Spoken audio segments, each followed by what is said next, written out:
My name is Elisa. I'm 31 years old and live and work in Austin, Texas. By day, I'm a marketing campaign manager at a tech company.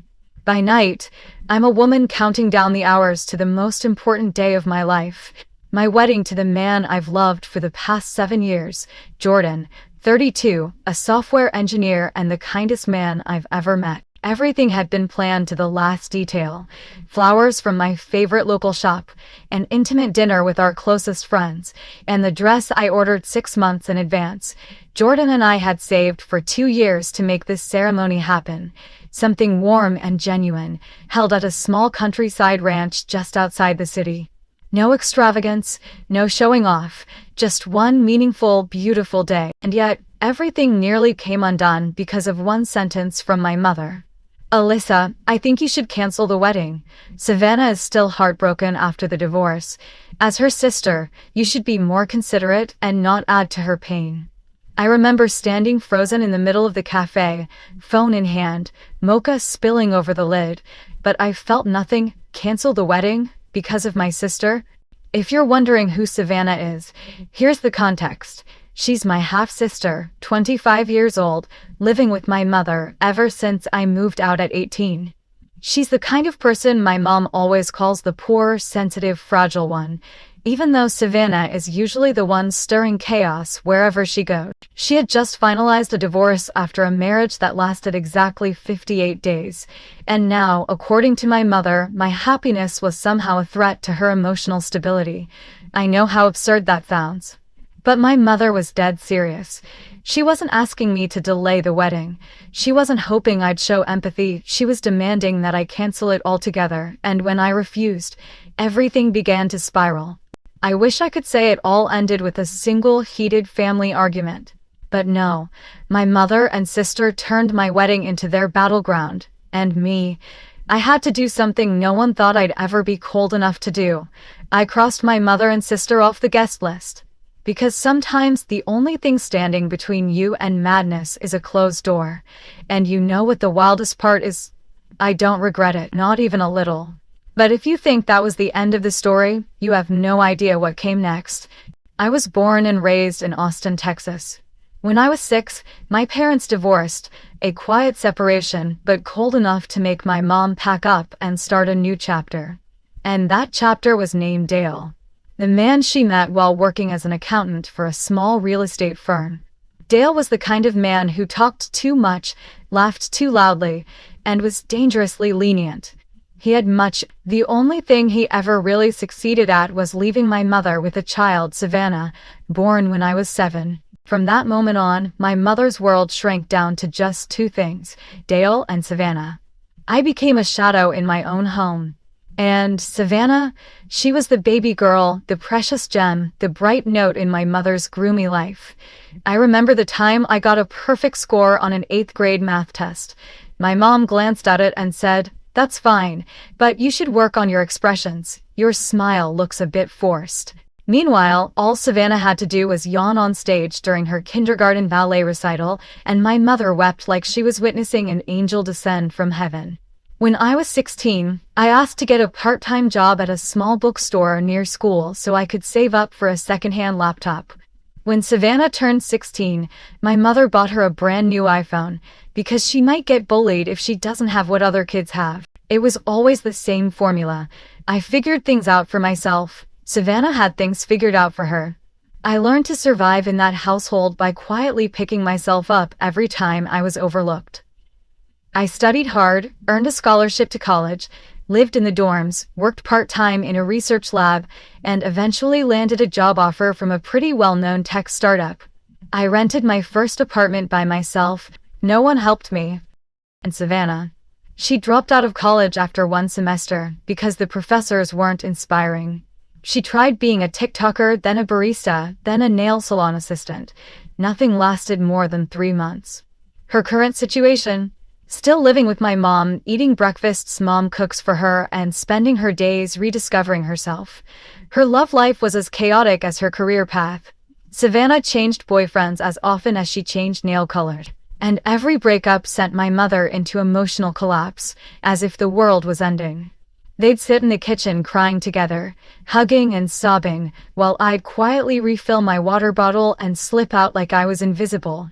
But Jordan was the light in all those silent, lonely years. I met him at a marketing conference nearly 7 years ago. He wasn't the type to charm a room or deliver sweet talk. He was the type who'd remember whether you like ice in your coffee or not. The kind of man who'd sit and listen to you vent about deadlines even if he had no idea what you were talking about. He was peace. Jordan saw me cry when my mom forgot my birthday. He saw me smile when Savannah got a new dress for Valentine's Day. He never told me to forgive. He just held my hand and stayed. And that's exactly why I chose to marry him.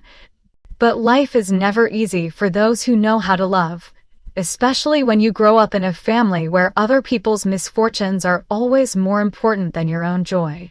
I still remember that evening vividly. Jordan and I were sitting together in our little kitchen, the soft glow of candlelight reflecting off the ring he had just slipped onto my finger a few hours earlier. Simple, warm, and perfect, just the way we liked it. A quiet night, takeout food, and a proposal that wasn't flashy, but full of sincerity. I had never felt so happy. And I wanted to share that joy with my mother, even though deep down I knew hoping for a warm hug or even a tearful congratulations from her was probably wishful thinking. Still, she was my mother, so I called her Mom. Jordan proposed tonight. I held my breath, waiting for some flicker of emotion, a word of congratulations, a question about the ring, anything. But instead, her voice came through the phone as cold as ice. "Oh, Savannah's going to be really upset about that." I thought she was joking. I let out a light laugh, expecting her to backtrack, but she didn't. She went on. "She just broke up with her boyfriend last month. She's still not over it. And now you're getting married. Do you think she can handle that?" I didn't know what to say. How does something so joyful suddenly feel like a crime? A few weeks later, Savannah posted an engagement photo on Facebook. The kind of photo you just know was rushed. She stood next to some guy wearing a DJ t-shirt with a ridiculously oversized logo, his hand placed on her stomach, as if they were announcing a pregnancy. Even though they weren't. His name was Chase, a part-time DJ at a cheap bar near downtown. Savannah had known him for less than 2 months. She captioned the photo with, "When you know, you know." I didn't say anything. Neither did Jordan. We chose silence. I even liked her post, though my heart was full of confusion. 3 weeks later, my mother called me. "You should come and support her. She really wants her big sister there." Support her? I hadn't even had a proper coffee date with her and Jordan since my engagement. Still, I went. I wore a modest dress and sat quietly in the back row of a rushed ceremony at a tiny chapel off the highway. Savannah wore a glittery sequin gown like she was heading to Vegas, and Chase showed up late. No one in my family questioned anything. My mother, in fact, couldn't have been prouder. During the reception, she gave a toast and said, "Savannah always follows her heart. She dares to love, dares to marry, and dares to believe in real love." I couldn't help but wonder if I had rushed into marriage like that, would she have called me impulsive or irresponsible? 2 months later, Chase vanished. I heard from my aunt in Dallas that he had slept with Savannah's best friend and taken off with her laptops and a necklace passed down from our grandmother. Savannah filed for divorce shortly after. Her social media accounts went private. My mother went from posting non-stop wedding photos to posting deep, philosophical quotes like, "The most broken ones are often the quietest." I called my mom, just to check in. "Is Savannah okay, Mom?" She sighed. "Not at all. She hasn't eaten in days, and honestly, you should be more considerate. This isn't the time to talk about your own wedding." I stayed silent. I didn't want to hurt Savannah. I knew that. But I hadn't expected that from that moment on, I would officially become the one who causes pain in the eyes of both my mother and my sister. Every time I posted anything wedding-related, a bouquet sample, a cake tasting, or even just a picture with Jordan, Savannah would immediately send me a snarky message. "Right. Must be nice living your perfect life, huh?" And my mother? She'd call me, her tone tight and pressing. "Could you tone it down a bit? Savannah's still very fragile. Don't flaunt things like that." No matter how thoughtful or gentle I was, I would always be the invisible villain simply because I dared to be happy. And that was only the beginning. My life was slowly turning into a mirror that reflected my sister's failures. I tried to be patient. I really did, until they took it one step further. They asked me to cancel the entire wedding. It was a Monday morning in late November, exactly 6 weeks before the big day. I had just received the final confirmation email from the florist, and Jordan was tweaking the dinner playlist with his usual quiet focus. Everything was finally coming together, like the last pieces of a puzzle. I was sipping my coffee when my phone buzzed. The caller ID read, "Mom." My first thought was, strange. My mom's not the type to call. She prefers short texts like "seen" or "okay." At most, she calls once a month, and it's always about Savannah. I picked up. "Alyssa, are you free right now?" "Yes, Mom, what's going on?" "I need to talk to you, seriously." Then she continued, "Are you really planning to go through with this wedding as scheduled?" "Yes, you know that, Mom. Everything's already been booked." There was a pause. Then she sighed, that kind of long, weary sigh I knew all too well, the kind that always came before something I never wanted to hear. "I've thought about it a lot, and I really think you should cancel the wedding." I froze. What? What? Cancel it. Or at least make it something smaller. Just a quiet ceremony at church. Something simple, just with close family. Are you serious? We've been planning this for nearly a year.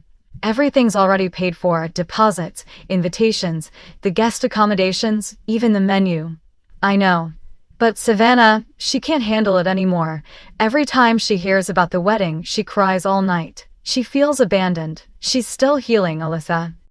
It felt like someone had poured a bucket of ice water directly into my chest. You're asking me to cancel my own wedding because my sister got divorced? It's not about the divorce. It's about her pain. She's lost her faith in love, and you throwing a big wedding only deepens that wound. It makes her feel even more broken. I gripped my phone tightly.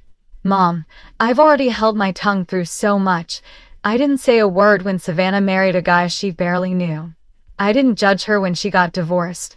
I even refrained from posting too much about the wedding because you said I should be sensitive, and now you want me to erase everything just because she's not happy. My mother's voice turned cold as ice. You're being incredibly selfish. I thought you were someone who cared about family. Clearly, I was wrong. Then her tone sharpened into anger. No one wants to see you flaunt your perfect life while Savannah is struggling in pain.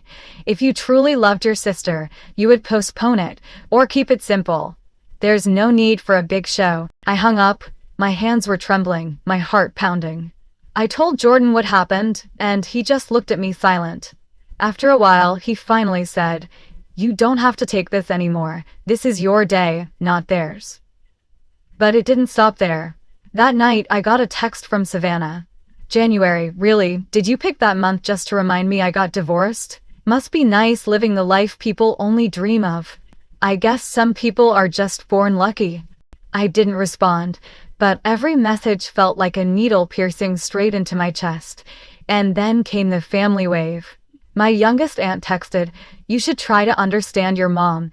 She's just trying to protect Savannah." My cousin called me. "What's the point of a big wedding if it comes at the cost of breaking your family apart?" I slowly realized what was happening.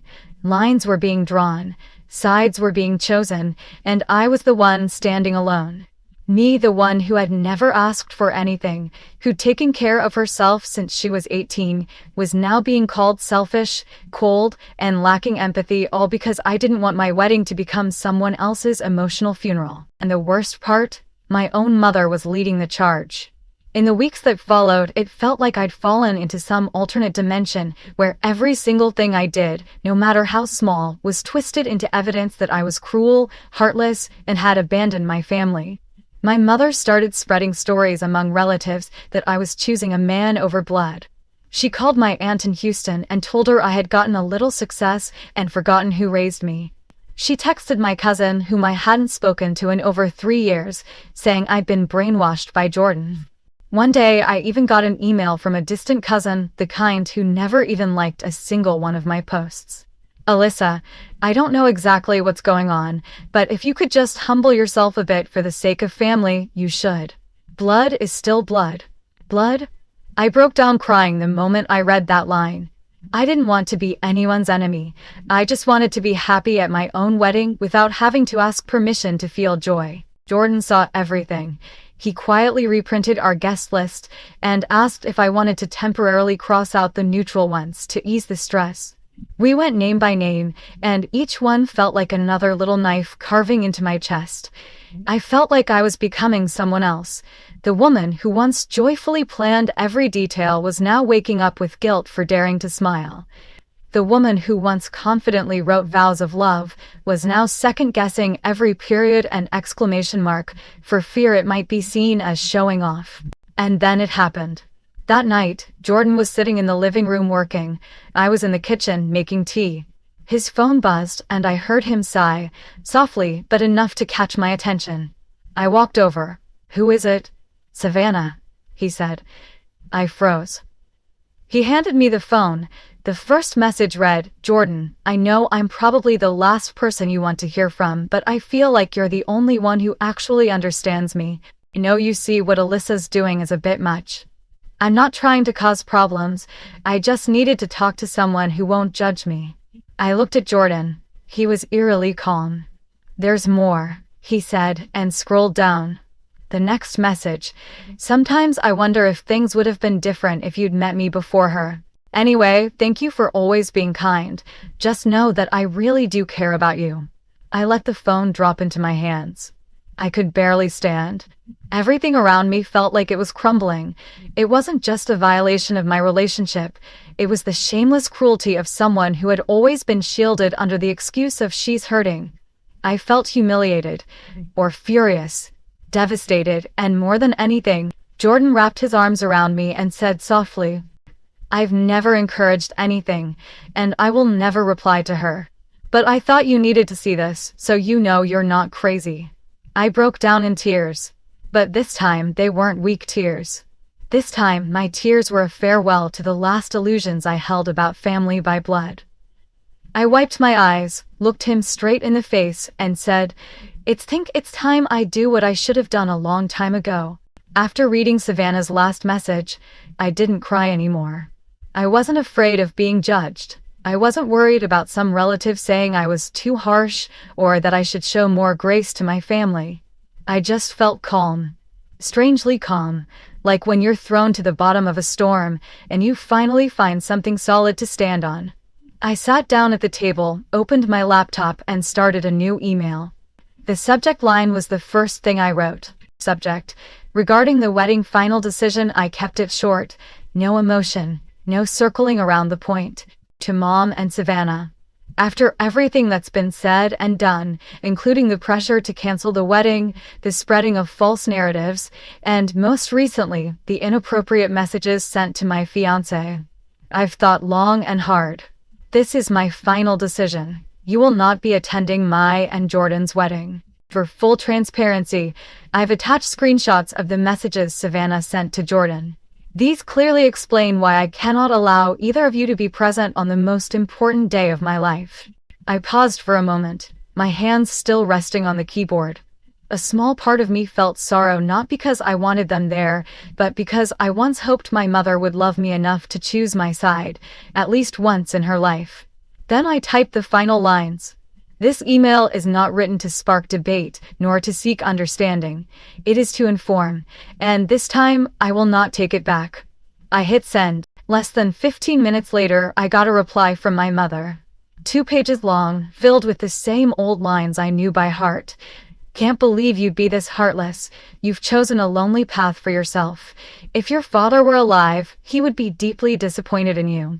I didn't read the whole thing. I just scrolled to the bottom and hit archive. Jordan walked into the kitchen and saw me sitting quietly. He asked gently, "You okay?" I nodded. For the first time in weeks, I feel at peace. We decided to permanently remove my mother and Savannah from the guest list. We even sent an update to the wedding coordinator.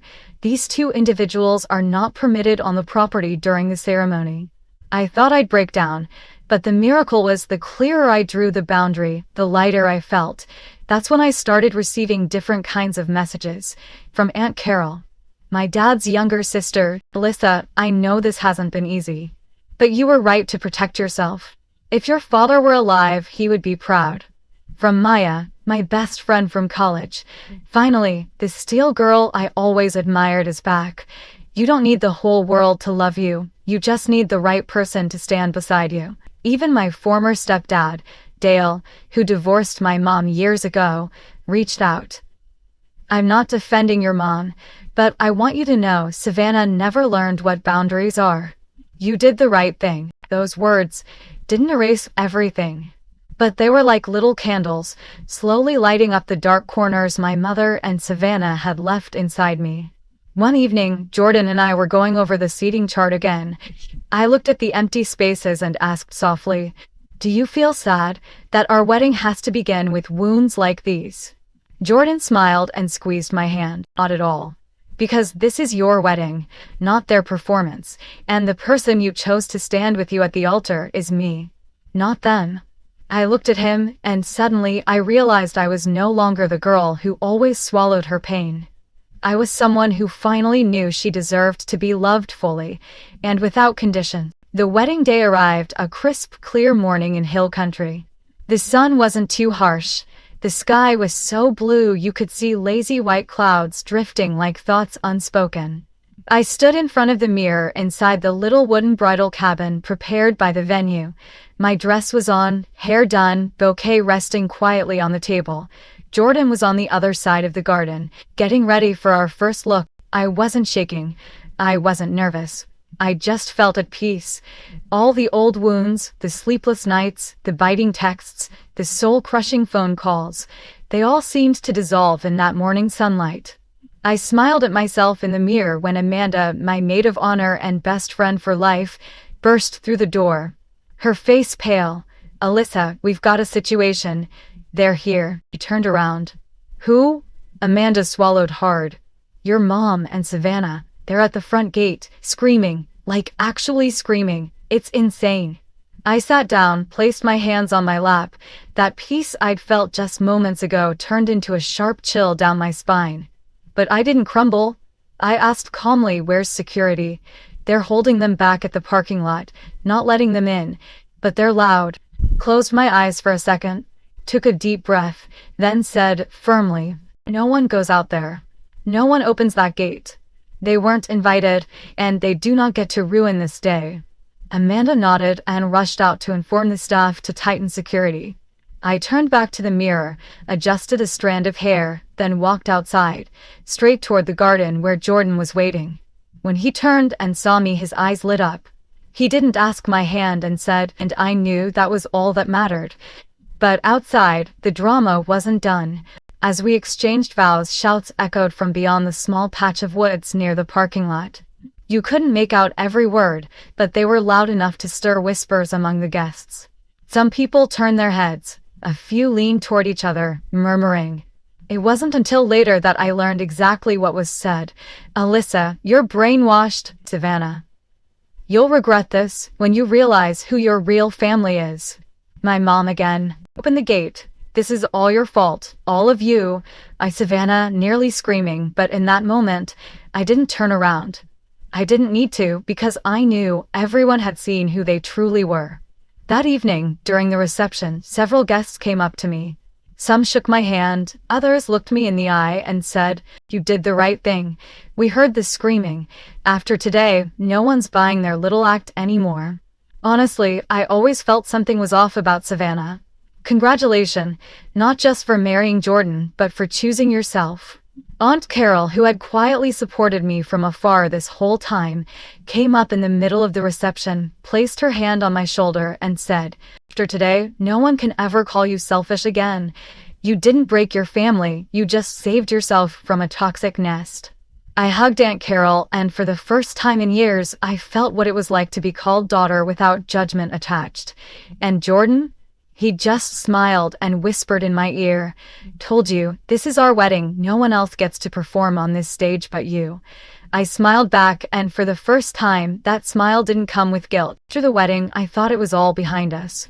I really believed that my mother and Savannah crashing the wedding, screaming like they were in some low-budget soap opera, only to be stopped by security in the parking lot, was the final chapter in the chaos. I thought they'd feel ashamed and back off. I was naive. 3 days after the wedding, while I was still unpacking makeup bags and sorting through unedited photos, I got a message from Megan. "Alyssa, have you heard? Savannah just told Aunt Myra that you were jealous of her because Jordan had feelings for her." I froze. "What?" Megan sent a few more texts.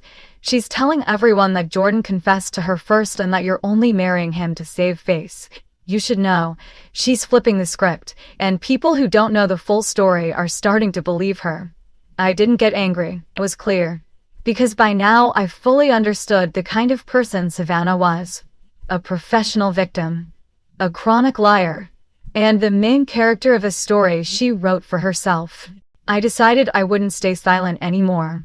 I drafted an email to every relative and acquaintance who'd been sitting on the fence. The list wasn't long, but it was enough to shift perception. I attached screenshots of every message Savannah had sent Jordan, including the one where she wrote, "Sometimes I wonder if you'd met me before her, the kind you can't fake," and a short note, not emotional, not accusatory, just clear. To my family, "I'm not writing this to beg anyone to take sides. I just want those who are still unsure to understand. I'm not blaming. I'm not holding hate. But I also will not stay silent while the truth is distorted. If, after reading this, you still believe I'm the one at fault, I respect your perspective, and I will quietly step out of your life. To those who've stood by me, even in silence, and I no longer need anyone else." I hit send. Less than an hour later, the first reply came from Aunt Carol. "You are stronger than anyone in this family. I'm proud of you." Then came Uncle Ron, who had always stayed neutral. "I see things clearly now, and I'm sorry I didn't speak up sooner."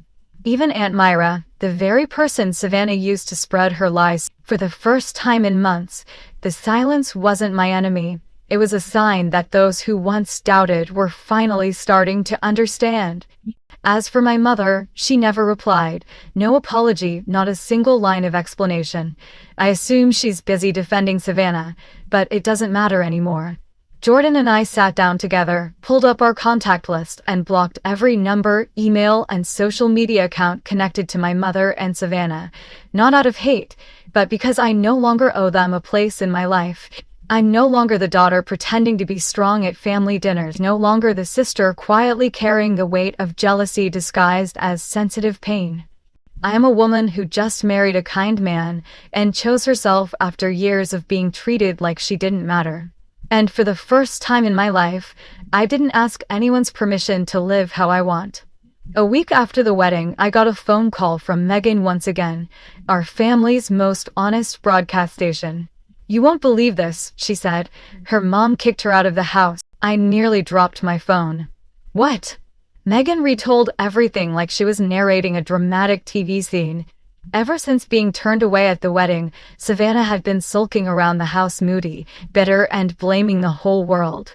She accused my mom of not doing enough to stop the wedding, then turned around and claimed it was her fault that she was weak and a failure because she had been coddled all her life. My mother, the same woman who had defended Savannah against all reason for years, finally snapped. According to Megan, she yelled, "I sacrificed my whole life for you, and this is how you repay me? You're 25, Savannah. I can't be the excuse for your mistakes forever." The fight ended with a suitcase thrown onto the front lawn and a door slammed shut and locked. Savannah, I heard, was crashing at a friend's place, or at least that was the rumor. As for my mother, complete silence. I didn't feel happy. I didn't feel smug. I didn't feel like I'd won. But I felt free. Because for the first time, I wasn't the one being blamed. I wasn't the one being begged to be the bigger person. I wasn't the one forced to glue back together a family that had been cracked from the start. And, most importantly, I wasn't there anymore. Our honeymoon in Tulum, Mexico was something I'll never forget. Jordan and I stayed in a beachfront bungalow, the kind where you open the window and the waves are practically at your feet. No social media, no emails, no phone calls. Just sunlight, laughter, and two people finally allowed to live for each other. On the third morning, I woke up early and stepped out onto the balcony.